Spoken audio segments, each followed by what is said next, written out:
Soldiers of Shoot.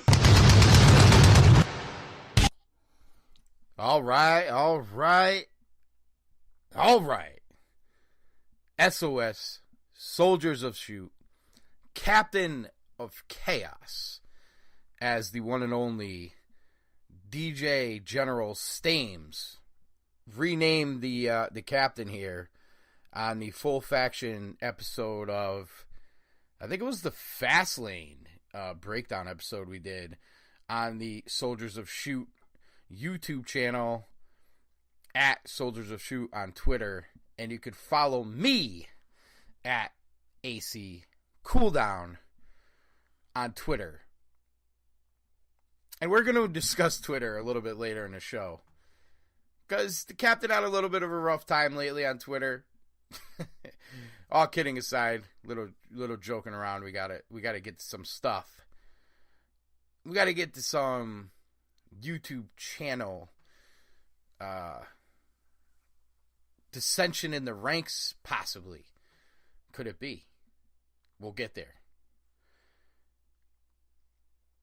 And that kind of ties in with that little bit of Kofi mania we'll get to. But for the most part, we're going to do something a little bit different tonight. And anybody who knows me well enough and was listening to me long enough on the different platforms and, you know, the different shows over the years knows that I'm an indie type guy at heart. And that's really my favorite form of wrestling. It really is. Yeah, I'm watching the WWE stuff now. I get into the NXT stuff because it's guys I've seen on the indies. Same with Ring of Honor. New Japan to an extent. AEW. Looking forward to that for a lot of the same reasons. But we're going to talk a little Ring of Honor. And I don't know that Ring of Honor's been discussed on Soldiers of Shoot yet at length. I know, the promotion has been brought up on a couple different shows when you're talking about, I guess the way they were raped and pillaged by the machine, or the steps they should or shouldn't have taken to get to the next level many times over. We could do hours upon hours of how many times Ring of Honor's dropped the ball. And I'm not going to sit here and blow smoke up your ass and tell you that Ring of Honor has this fantastic roster and you don't know what you're missing and yada, yada, yada like we have in the past. I think they're in a transitional period. I think they're in a period where they need to grow some new talent. But I also think they have a window of opportunity here with this 17th anniversary from Las Vegas. They have a huge main event for the show. I think it's the best feud in pro wrestling right now. We'll get there. And they also have a big opportunity with the G1 emanating from Madison Square Garden, WrestleMania weekend. The eyes, so to speak, will be on the wrestling world. And I know New Japan has a lot to do with that show. But at the same time, it's an opportunity for Ring of Honor to get back on or reestablish being on the wrestling fans' radar and maybe showcasing some talents that they want to see, reminding people that Marty Scurll is still there, reminding people they still have Jay Lethal and the Briscoes, and hopefully we'll see Flip Gordon in action and some other guys. Jeff Cobb is a name that comes to mind when you think of very talented, big individuals that could do a lot of things. But at the same time, it's really some of the veterans that have the opportunity here to, again, just bring the eyes of the wrestling world back on them. Obviously, will be a huge show for the Kingdom, as they're prominent in two matches. The one we're going to talk about for most of the show is obviously Taven and Jay Lethal for the title, which I think is the best feud going on in wrestling right now. I love it. I think it's tremendous. You also have Lifeblood versus the Kingdom, which is obviously TK and Vinny in a tag match. The other matches on the show: Jonathan Gresham, Silas Young. Silas Young, to me, is one of the most underrated guys in wrestling. He's a throwback, but he could also go. He's tremendous on the mic. He's a great heel. The gimmick is simple, but it works very well. If you have seen him live, he's just tremendous. I was at an ROH TV taping when he had the big feud with Lethal a few years ago, and I think Silas came out 4 times during the taping, because obviously, ROH tapes like 16 weeks of TV in 4 hours. But anyway, I digress. He just did a tremendous job. And seeing that in person was you really see what a pro a guy is. When he could get out there 4 times in a span of 4 or 5 hours in front of the same crowd, selling you on the idea that you're watching this weeks apart. But Silas, professional, home run. He's got a match with Jonathan Gresham, who's a smaller guy, an athletic guy, if you haven't seen him. A guy who could do a lot of things. I actually saw him wrestle at Beyond, wrestle Dijak. And I've always said this about Dijak, who is obviously an NXT guy now, is Dominic Dijakovic, as they like to call him on NXT, which I don't even want to get into it. By the time he's on the main roster, it'll be Dijak again, but whatever. I've always said that he has had his best matches against smaller guys, whether it's Gresham, JT Dunn, Flip, even Taven to an extent. The smaller athletic guys have done very well with Dijak in the past, and I saw Gresham live. That was the first time I ever saw him versus Dijak at a Beyond show in a tremendous match. But you get him and Silas. I think you got a good match there. Silas had a tremendous match recently with Jeff Cobb, who I brought up, and Cobb is defending the TV title against Shane Taylor, which should be a good match. We covered the Lifeblood versus the Kingdom. Mai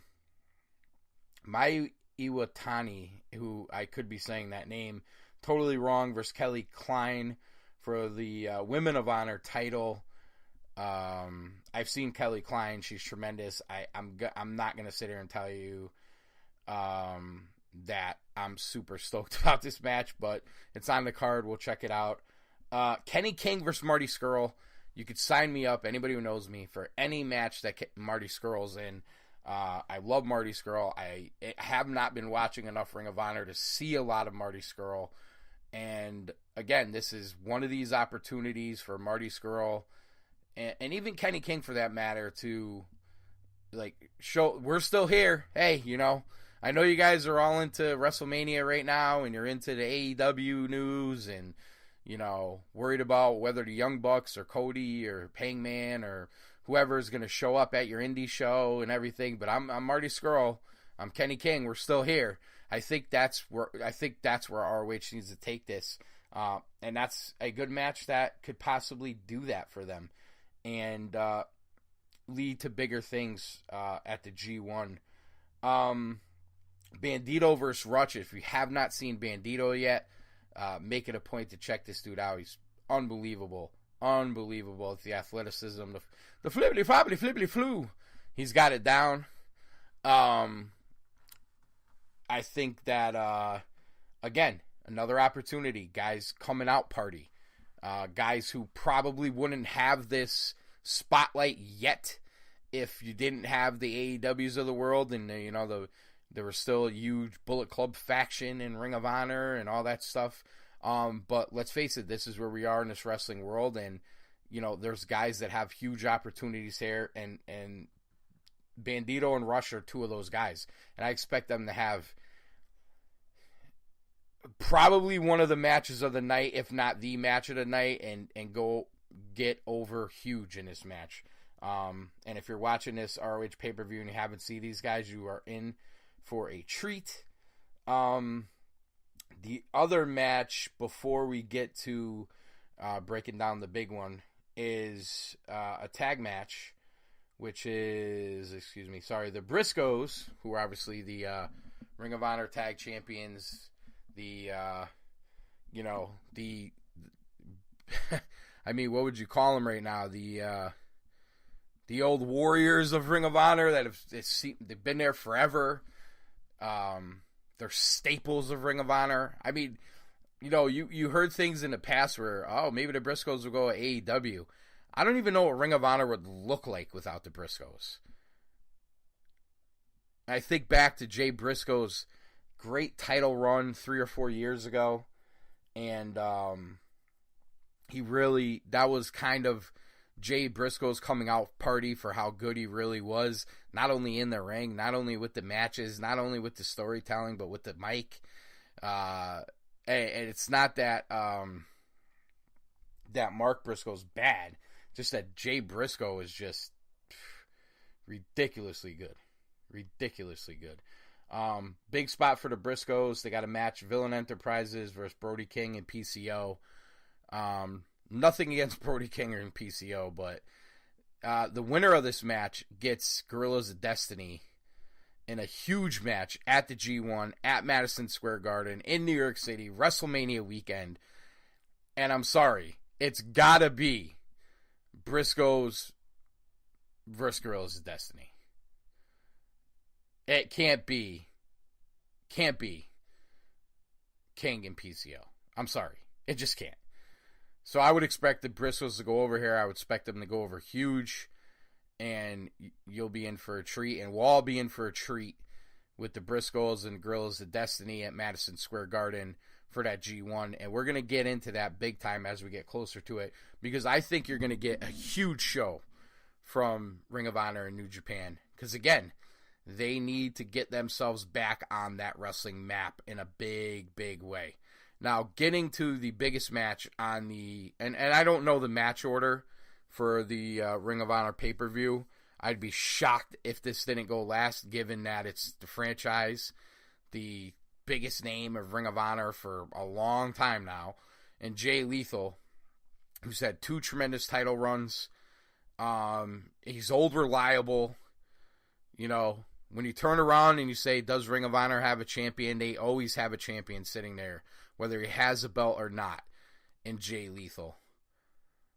But I think that this has now become about Matt Taven.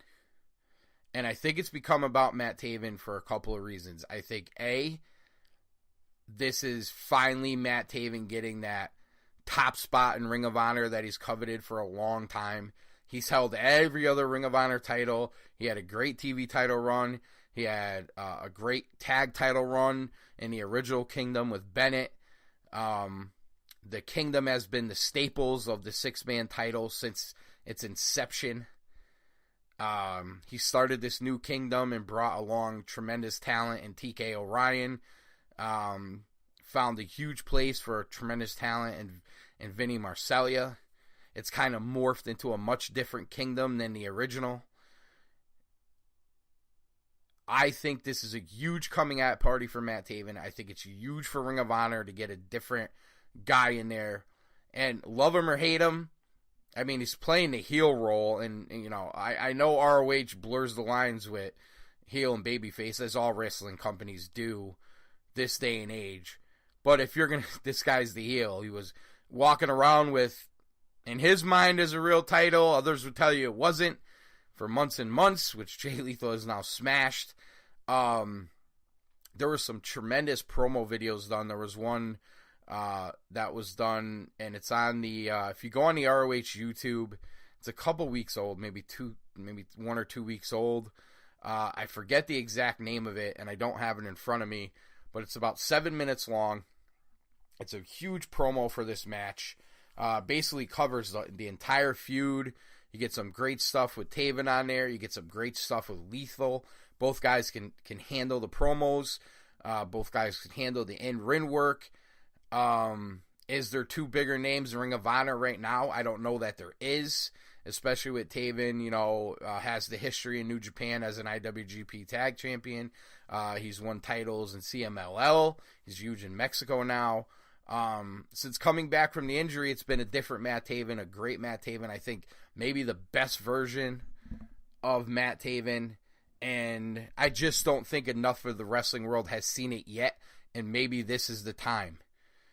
Because that ROH champion is going to get a huge spot on that G1. And I believe it's against Marty Scurll. We'll get a title shot at the G1. And Marty Scurll versus Matt Taven at the G1, Madison Square Garden, the night before WrestleMania. Huge. Even if it's Lethal and Scurll, it's huge. I just think it's a great way to get another top guy over for Ring of Honor and a deserving guy in Matt Taven. If you haven't followed this feud, don't even take my word for it. Just get on the YouTube, get on the dirt shits, get on the Twitter, look up the videos, get on the ROH.com, watch a couple episodes, even if you just fast forward to the promos and the different spots that they've gone through. This has really started a while back. My buddy Jim and I were in Lowell it was either May or June. I mean, it had to be late spring, early summer, because I was having major allergy problems at the time. It was ridiculous. But we were in Lowell for one of the online War of the Worlds pay-per-views they did. And Matt Taven was supposed to have a title shot against Dalton Castle. Castle pulled out due to injury. The Kingdom ended up going over and winning the 6-man titles that night, but that's not what we were hoping for. We were hoping for a title match and a Taven victory in basically his hometown. I mean, ROH doesn't really run mass that often, and that's usually where they run it in Lowell, which he's, as far as I know, lives very close. And listen, you could sit out there, and the people that know me are all going to be like, oh, you're just the Matt Taven mark. You've always been a Matt Taven mark. Cool, yeah, I am. And I want my boy to fucking do it this time. It's time. It's time. A lot of us waited a long time for a Matt Taven to be in this spot. And what better guy to get Matt, to help get Matt. Matt Taven gets himself to that level himself. But what better guy to culminate it against, to get you there too, than Jay Lethal if you're in Ring of Honor? There is no other guy. Maybe Jay Briscoe. But being the tag champs, and they've been doing the tag thing for a while now. If it was 3 years ago and Jay Briscoe was still the title, maybe you could say Jay Briscoe. But right now, it's Lethal and nobody else. You want to get over huge Ring of Honor, you got to go over Jay Lethal. He's the guy. And I don't think it hurts Lethal one bit. Well, that match at G1 looming makes me wonder, does Ring of Honor pull the trigger here? Do they go Matt Taven? Do they say, let's change it up and get some new blood with that title around his waist and put this guy over in a huge spot in Madison Square Garden against Marty Scurll? And a huge weekend for wrestling. And it's a huge weekend for Ring of Honor, too. Ring of Honor needs to get back on the casual fans' radar. The wrestling fans' radar. There's that faction out there. There's that cult-like following that Ring of Honor has that doesn't go away. But they've lost a big piece of it by losing all those Bullet Club guys or former Bullet Club guys going to AEW. And I think they can make a name for themselves by having a big weekend here and having a big weekend for the G1. Now, there's a lot of other work that needs to be done. We all know that. And maybe I'm overrating what a Matt Taven title run would be for Ring of Honor. Maybe I'm not, but I'd like to see it, and I'd like to see it play out that way. And I think you're going to get a tremendous match, and I think it's going to tell a great story. They've already been telling a great story. The promo work has been tremendous. There's a lot of guys on Monday nights that could take a lot of notes to the work that Matt Taven and Jay Lethal have been doing these last few months since December, since Final Battle. And really, Taven's been doing this for, a solid 8-10 months. Really has.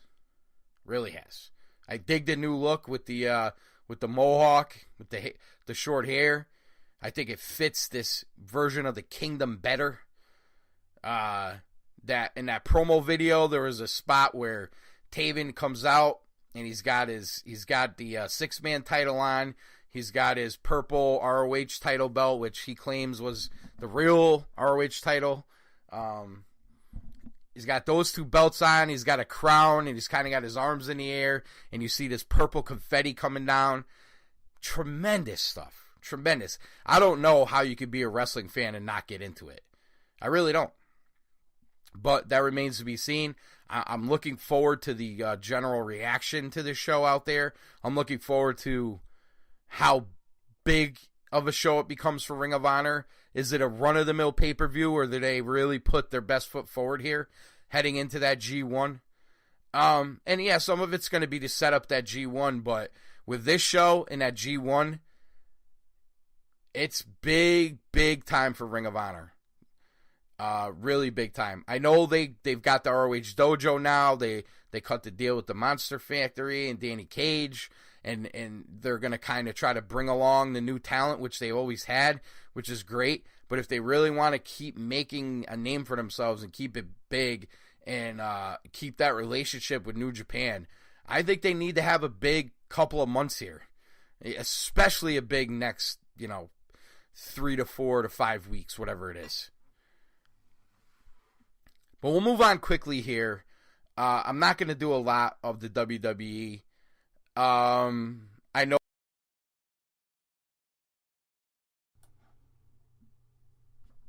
I'm going to hit the NXT real quick. The Dusty Rhodes Invitational Tag Classic, whatever they're calling it down there. And it's funny, we talked about, I believe it was on the Fastlane show, we were talking about the Ricochet Aleister Black tag team, and Edwards and Stames brought up the fact that they thought maybe that tag team was put together because of the Ciampa injury. And although we're going to get to the call out in a little bit, this is not me calling them out. I just wanted to make this point because it didn't dawn on me when we were talking about it that night, or I would have brought it up. It more so dawned on me when I was watching NXT, was Aleister Black and Ricochet are a tag team in that tournament. They're in the finals of that tournament. They beat DIY to get to the finals of that tournament. So they were put together before this injury situation happened. And if you saw the Gargano turn on NXT, it told the story that he's been planning this for 7-8 months, where he sided with Ciampa again, only to be the one that would then turn on him or wait for Ciampa to turn on him, or however it played out. Basically, if you didn't see the match, and I'm going to throw a spoiler out there, so if you don't want a spoiler and you haven't watched yet, fast forward for about a minute here. Gargano had a knee injury, which caused Ciampa to finish the match in a one-on-two scenario and take the pin. And while helping Gargano up the ramp, Gargano falls, and Ciampa picks him up and then gives you that look like, I'm fucking sick of this guy. I'm going to throw him through the damn, video board here. And Gargano reverses him and throws Ciampa into it, but then reveals that he didn't have a knee injury, and he worked him the whole time, and he's now back to being Johnny Wrestling.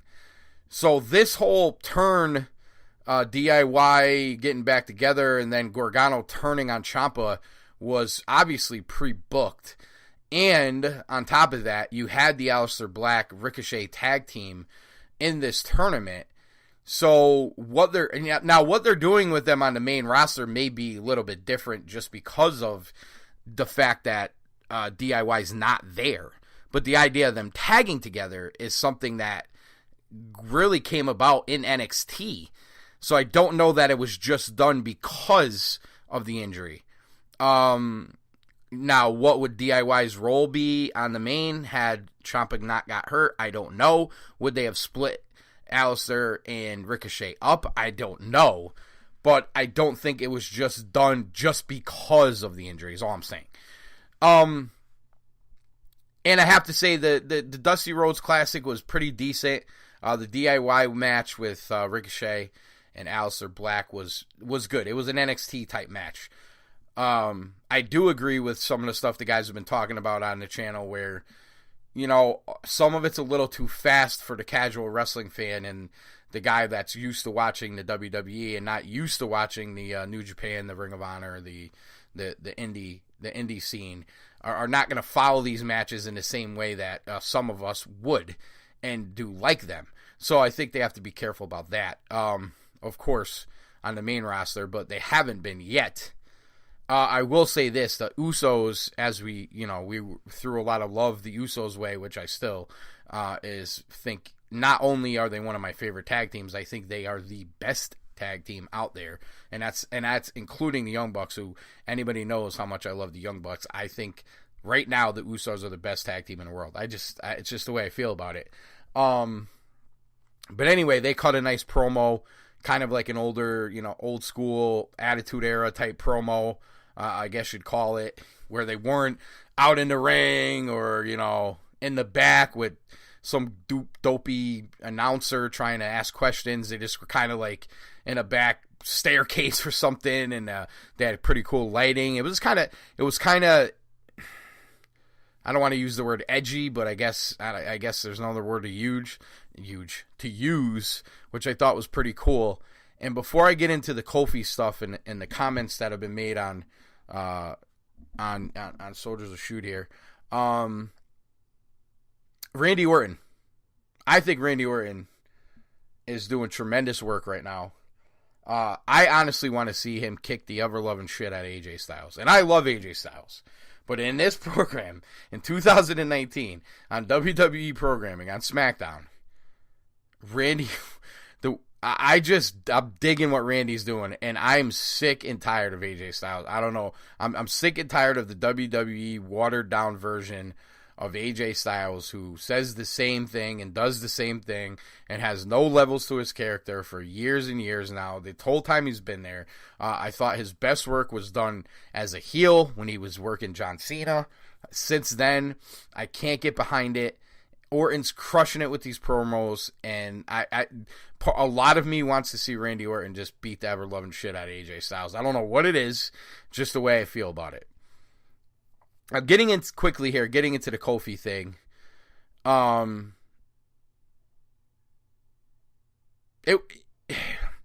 guess Hollywood's point was saying that I am not seeing the big picture here with this Kofi stuff. And I think in some ways he might be a little bit right, but I don't think I don't think I explained properly where I'm going with this. If you want to sit there and tell me that their story is exactly, it's right in front of our face and it's what we're seeing is the story, okay, I will buy that. But that doesn't mean it's good, and that doesn't mean I have to like it either. And that doesn't mean that they are going to get this to where I think it needs to be. And I think in some ways, I don't think they can get it to where I think it could have gone. When the Becky, Ronda, Flair thing started floundering, and it's almost in a full-blown tailspin right now, I actually brought up the fact that I thought they could get to a point where Kofi and Daniel Bryan was the biggest match on the WrestleMania card. And as I sit here right now, we're in March 14th. It's still getting early. It's still getting late quickly here. Somebody explain to me what is the knockdown, drag out, number one main event program that WWE fans are invested in, that WWE fans are talking about. That's the main event. They don't have one. Because the program that everybody's talking about still is Kofi and Daniel Bryan, but in the same breath, they're saying that they'll never let Kofi main event WrestleMania. So if that's the case, what are we doing here? It's not. Now, Heyman brought up this week that Seth and Brock are going to main event. I actually think that's probably what's going to happen at this point. But really, is anybody out there really saying, boy, that's the main event? That's the biggest program they could put on right now. That's the one, that's the best match. That's the one that should close the show. No. And the thing is, I don't think they're getting any of these matches there. I think they like I said, the women's has gone into a full-blown tailspin. They could have got it there. If they went hardcore and told the goddamn story they should have been telling from day one, Becky versus Ronda, which instead, what did they do? They played around. They had to screw with it. They had to put Charlotte into it. They had to have Becky tap at Royal Rumble. They had to do all this other stuff. They refused to turn Ronda heel, and then they finally did when it was too late. And the best thing that three-women's program has going right now is heel Ronda Rousey. I want heel Ronda Rousey to kick the shit out of all of them. And that's where I'm at with that one, too. There's not a lot of levels to it anymore, in my opinion. I don't buy either one of them beating Ronda. Not heel Ronda, not badass, I'm going to fuck you up, Ronda. And why? Because Becky's been castrated. She's playing the injured duck here, the wounded duck. They half-assed her suspension and all that other shit. The whole thing was just poorly done. And that has been their track record for a long time now. So why should I sit back here and go, yep, you know what? They're telling a little bit of a story here for Kofi Kingston. So it's going to get better. And they're going to get Kofi to WrestleMania. And Kofi's going to have his WrestleMania moment. Why would I hope I see it, but why would I ever believe I would? And why would I ever think what I'm watching is that good? Because it's not. In my opinion, it's not. If you like it, more power to you. Anybody out there. If you think it's good, I'm happy for you. I'm glad you enjoy it. I have friends I talk to about wrestling all the time. And listen, I'm not the guy that lives in the moment. I am not the guy that wants everything I want right now. That's not where I'm going with this. And that's the way it's being portrayed, is that's what I'm saying. But that's not what I'm saying. What I'm saying is I wanted them to not mess around with this stuff the way they do. And the way they've continued to do. I don't need it to be teased all the time. I don't need it to be tested all the time. And if this was being teased and tested because of the storyline, that's one thing. But that's not what they're teasing and testing to make sure they should go forward with it. There's no conviction in anything they're doing. The only conviction that they have is we are going to have a triple threat women's match, and it's going to be Seth Rollins and Brock Lesnar. Which, that's a tough one. Seth's in an impossible spot because Brock's never on TV. Heyman comes out and says the same thing over and over again. That's getting old too. They're just in a lot of tough spots here. Very disappointed with Hunter and Batista on Monday. Raw was bad. That portion of Raw was really bad. Shockingly bad considering the promo that Trips cut the week before. So why would I ever sit here right now on this microphone, on this day, at this time, and say that, you know what, they are telling a story for Kofi, and I'm into it, man. You know what, they're going to get there, bro. They're going to get there. I have no confidence that they're going anywhere good with this. Listen, you might get your Kofi and Daniel Bryan match at WrestleMania. You might still get that. But I don't think you're going to get it at the level it could have been.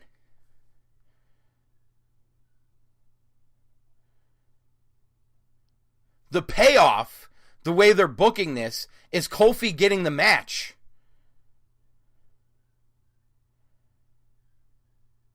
Okay. If that's what you want the payoff to be, that's great. Kofi gets his WrestleMania moment. Cool. I honestly, I thought they should have built this into a splitting off from the New Day. A Kofi goes on his own. Kofi's going to handle this himself. The new bad Daniel Bryan with his henchmen are going to, ruin Kofi's day left and right. And they're going to show spots with the other New Day members in the back, wondering why they can't have Kofi's back, but he's got to go it alone. And then they booked somewhat of I even thought of like a 60-minute Iron Man match, which we all know that Kofi and DB would steal WrestleMania with. They could build the crowd at WrestleMania into a frenzy. Is Kofi going to get his actual moment? Because to me, the moment is not getting the match. The moment is what happens in the match. And I don't even know if that means he has to win it. I just think it has to be like a big spot for him. And I just don't know that we're going to get there for that. That's my problem with this. And my other problem is they play with it too much. All right, yes, and everybody out there, even though they're not saying it, they're admitting it without saying it. When you're saying that, oh, they're teasing this to see if the crowd gives the reaction. To me, that's not storytelling. That's we think we could go here with Kofi, but we don't know. So we're gonna play around and okay, if we get the reaction, we'll go forward. But if not, we have these 3 audibles. I don't need that. What I need, have some conviction in what you're doing. All right, you know what? Kofi got over organically. This is where we should go with this. And that's point A. Point B is huge match at WrestleMania. What do we do in between? And I still don't think they're doing that. And that's my problem with it. And my other problem is I think they still can get to a point where they play around with this too much. Stame said it. They could just pop Kofi in there and they're good to go. Well, are they just going to pop Kofi in there? Or are we going to get a bunch of nonsense and then, they're going to tell us on the pre-show that Kofi's getting his match? Or he's in a 3-way match. Or he's in a 4-way match. Or he's got to win his way into the match that night. I just think there was a better way of going about this. That's for me. I have other people out there that think it's good, and that's fine. And the guys on the network think it's fine. The channel think it's good too. That's fine. I have no problem. I have no problem with other people liking things. But when I come on the air and I don't like something or I don't like the way it went, I'm just going to say it. Doesn't mean I can't see the story. I don't think it's a good story. I don't know that it was their plan to do this. I think, again, and I know this is pretty repetitive here, but my point, my basic point is this. Just to put a little bow on it. My basic point is